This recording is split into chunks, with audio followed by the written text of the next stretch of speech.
त्याग त्याचा करा. कशाचा? कुसुनिया ठाव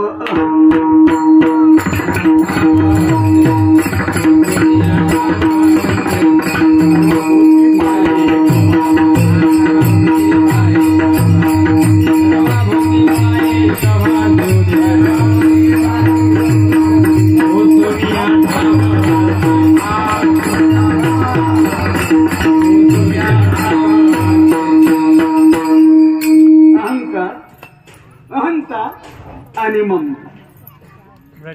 त्याग तरी ऐसा करा अहंकारा दौडावी किंवा कुसोनिया ठाव अहंतेचा. तुकाराम महाराज म्हणले मी दोन गोष्टी सोडून निघून गेलो. कोणत्या? अहंता ममता निज शांती दौडूनी वर नेली आणि मानव देह घेऊन निज धामा गेली. प्रपंच रचना सर्व ही भोगून त्यागी. सर्व भोगायचं आणि मन त्यागायचं. कोण्या गोष्टीची माहितीच नाही म्हणे मी ते खात नाही. बैठकीत बसले चहा वगैरे झाला पानपोड्या टाकला सुपारी सगळे जण खाऊ लागले. त्यांना आग्रह केला खाणं. नको म्हणले मी खातच नाही. अहो थोडी खा बारीक करून. नाही म्हणले खातच नाही. नंतर कळालं यांना दातच नाही. तेव्हा कळालं हे कशामुळं खात नाही. त्याग असावा. शम दम उपरती तितिक्षा श्रद्धा आणि समाधान. साधूंचे तुष्टी पूर्ण झाल्याशिवाय त्याग होत नाही. आणि एखाद्या वेळेस सगळं न करता नुसता त्याग करता तो त्याग सुद्धा अहंकाराला बाधित होतो. त्या त्यागाला सुद्धा भक्तीची ज्ञानाची जोड लागते. भक्ती नसेल तर त्याग टिकत नाही. ज्ञान नसेल तर ते त्याग इतका महत्वाचा नाही. त्याला त्याग नाही म्हणत लोक म्हणून. महाराज हे कोणाचंच ऐकत नाही बरं काही, मनासारखंच करतं पहा. एखादा जिंतूरला जातो म्हणतं ना आंबडला येतो. आणि त्या माग भक्ती जर असन, त्याग असन आणि वैराग्य असन. वैराग्य पाहिजे. नाथ महाराजांना चिरंजीव पदात वैराग्याची व्याख्या केली. मने नरदेह किमर्थ निर्मिला, तो मी विषय स्वार्थी लाविला. पिता परमार्थ हातीचा गेला करी वाहिला विचार. ऐसा अनुताप नित्य वाहता तो वैरागी तयाच्या हाता. आणि त्या वैराग्याची कथा सांगता ऐकेल. सगळं भोगलं, सगळं विश्व पाहिलं, सगळा प्रपंच पाहिला, सगळे शिष्यमंडळी पाहिली आणि आपल्या जीवनाचं सार्थक केलं आमच्या ब्रह्मलीन सागरानंद स्वामींनी.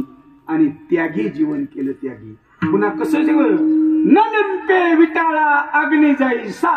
सत्यवादी करी संसार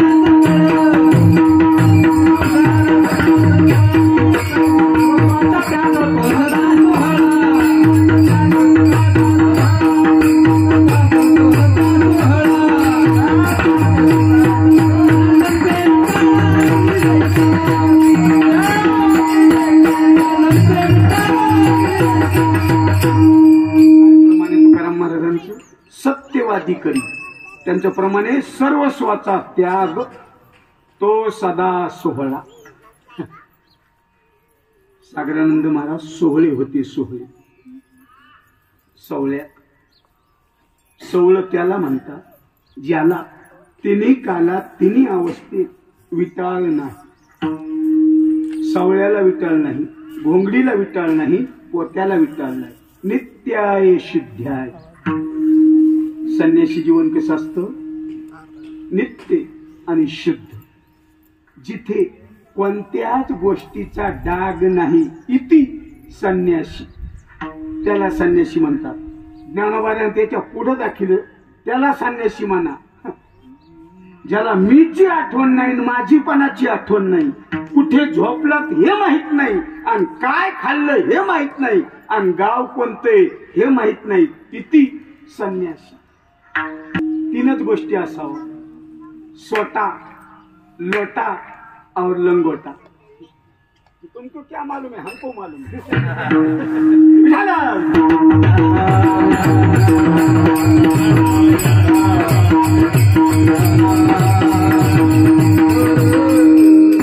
नदीनं वाहत चालावं आणि साधून फिरत चालावं. साधून मोहात पडू नये, साधून कोणाच्या कामात पडू नये, साधून तात्पुरतं बोलावं. आणि पुन्हा महाराजांची जरा जाड भाषा. स्वप्नात सुद्धा लाकडाची स्त्री मनात येता कामा नये इति संन्यासी. आणि तेच जीवन आमच्या सागरानंद स्वामी.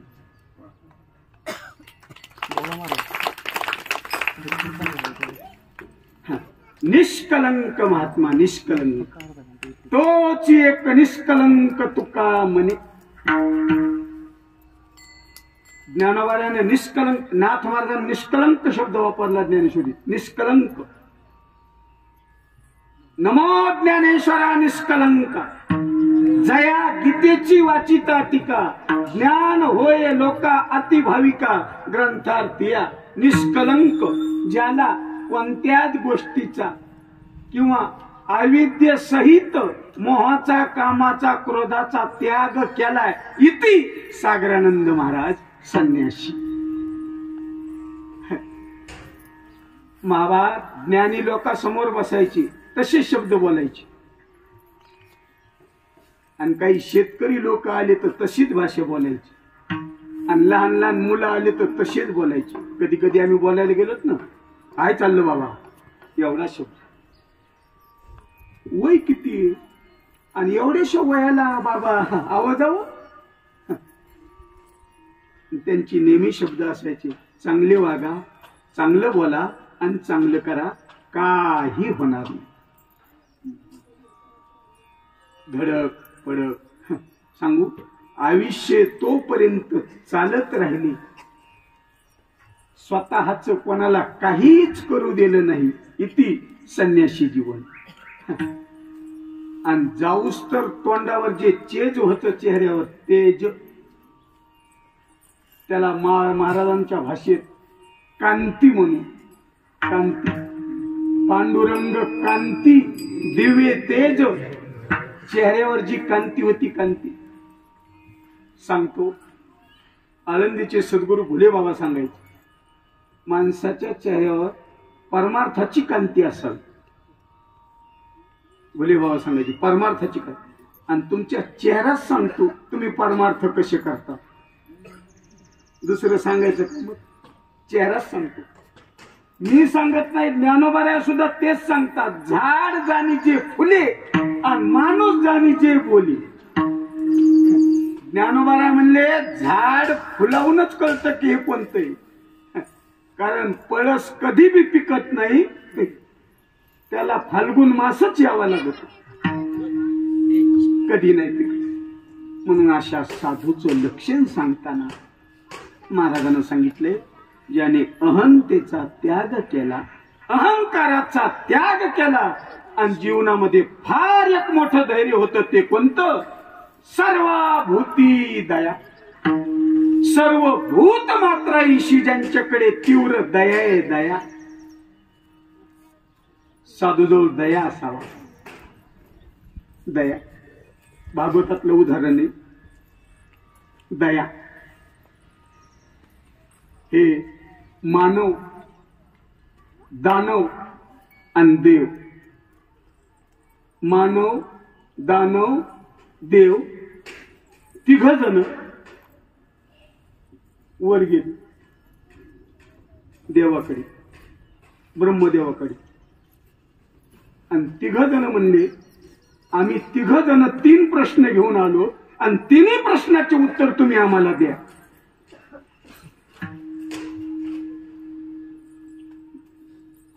देवाने सांगितलं काय हरकत नाही. प्रश्न कोणकोणते? तिघांना 3 प्रश्न मांडले, पण 3 प्रश्नाचं उत्तर ब्रह्मदेवानं एका वाक्यात, एका शब्दात, एका श्वासात 3 जणांचं उत्तर देऊन टाकलं. एकाच वाक्यात तिघांनी 3 प्रश्न मांडले. एका अक्षरात, एका शब्दात, एका वाक्यात, एका श्वासात उत्तर तिघायचं. देव येते देव, चतुरातो शिरोमणी. एका शब्दात उत्तर काय? तिघाला बी उत्तर कोणतं? द. द शब्द द. देवानं विचारलं द म्हणजे काय? आम्हाला कसं काय द? म्हटले तुम्ही काम विषयामध्ये क्रूर आहात, म्हणून तुम्ही इंद्रियाचं दमन करा. द. राक्षसाने विचारलं, दानवाने विचारलं द आम्हाला कसं काय? भगवंतानं द सांगितलं, तुम्ही जास्त क्रूर आहात, म्हणजे तुम्ही या समाजावर दया करा. द. आणि लोक गेले कलियुगामध्ये, त्यांना विचारलं हे द आमच्यासाठी कशाला? तर म्हणले तुम्ही द या शब्दाचा अर्थ कलियुगामध्ये फक्त तुम्ही दान करा, दया करा, दमन करा आणि दान करा. द शब्द. म्हणून दया पाहिजे. दया कोणाशी पाहिजे? तेच दासा आणि दासी. दया करणे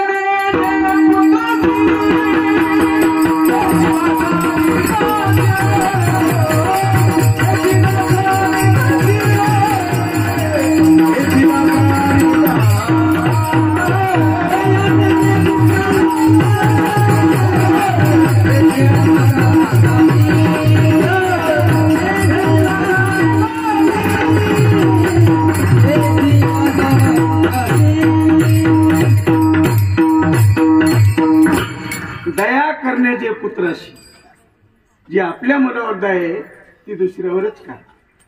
त्याला साधू म्हणतात. साधू दया असावी, क्षमा असावी, शांती असावी असं ताटीच्या अभंगामध्ये मुक्ताबाईनं म्हटलेलं आहे. संत तोची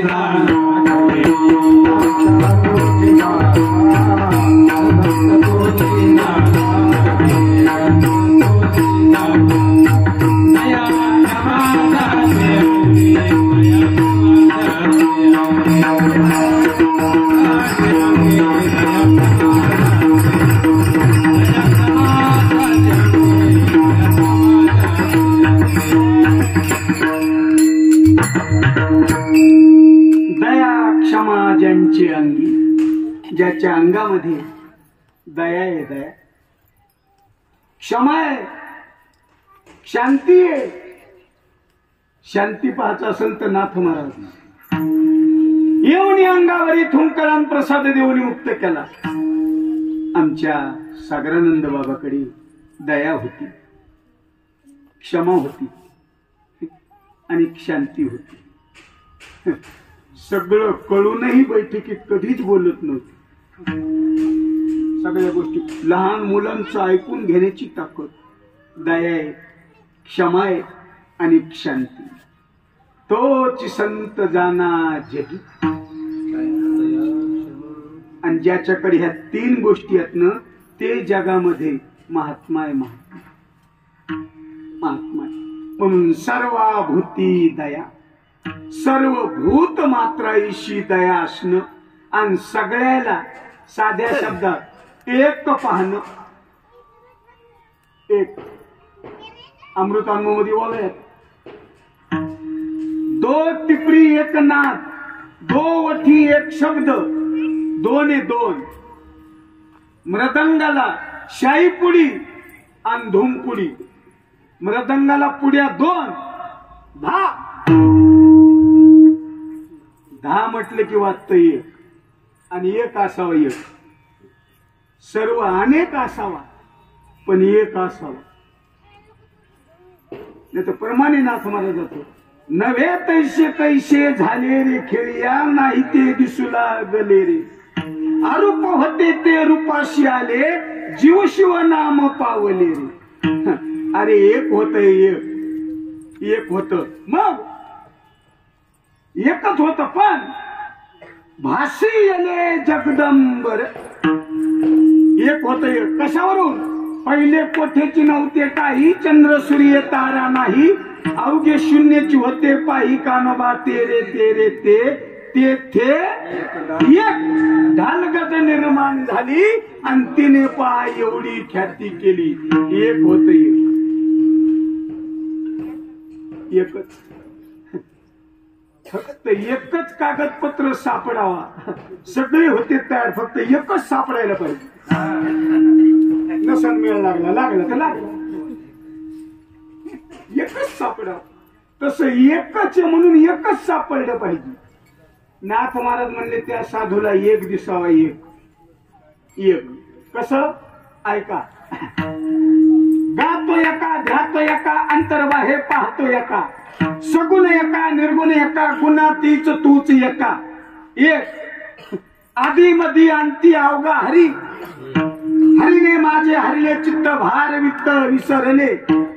1 आत हरी बाहेर हरी, आत हरी बाहेर हरी, आत हरी बाहेर हरी. एकूण किती हरी? आत हरी बाहेर हरी. किती हरी? 1 कसं होईल? आत हरी बाहेर हरी. किती हरी? 2 है ना? 2 आतलाच हरी बाहेर आहे आणि बाहेरचाच हरी आत आहे. हे आत आहे का बाहेर आहे माहित नाही म्हणून आपण 2 हरी. आता सध्या या मंडप मध्ये बसलेले लोक आपण काय म्हणतो? आपण कुठे? आपण कुठे? मंडपात. मंडपात कशामुळे म्हणलो? आता समजा हे काढून टाकले की मग आतले का बाहेरचे? लोक म्हणतात नाही मंडप मध्ये बसलो होतो आणि बाहेरच होतो. बाहेरच्या ना आतले कशामुळे? फक्त उपाधी म्हणूनच. मंडपची उपाधी काढून टाकली की बाहेरचे नातले नाही. आणि तसंच जीवाचं आणि शिवाचं आहे. कल्पना विद्या तेने झाला आणि माया उपाधी शिव बोलेले. नाही तर एकच आहे. एकोहम एक ब्रह्म आहे. विचारसागरामध्ये 4 सांगितले. जीव चैतन्य, ईश्वर चैतन्य, कुटस्थ चैतन्य आणि ब्रह्म चैतन्य. 4 चैतन्य नाहीत, एकच आहे. 4 असती तर नाथ महाराज म्हणले शोभा नसती. एक म्हणून शोभा आहे. चैतन्याची शोभा शोभत तसे एका जनार्दनी एकपणे उभा. एकपणे उभा म्हणून त्या चैतन्याला शोभा. रंग भरे कीर्तनात प्रेम हरिदासी. कशामुळं तेथे असे देव उभा म्हणून कीर्तनाला शोभा. विठ्ठल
आपल्या हातात गुलाल पुष्प दिलेले महाराजांचं एक प्रमाण म्हणू आणि प्रमाण म्हणून गुलाल पुष्प उधळू. शेवटची चाल महाराज एक अभंग म्हणतो. श्री संताची माता चरणावरी अभंग शेवटच्या चरण म्हणून सगळे गुलाल पुष्प उधळा. महाराजांची पुण्यतिथी साजरी. श्री संताची माता चरणावरी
मावली ज्ञानेश्वर जगद्गुरु तुकाराम महाराज की जय, संत सागरानंद स्वामी महाराज की, सद्गुरु जोग महाराज की जय।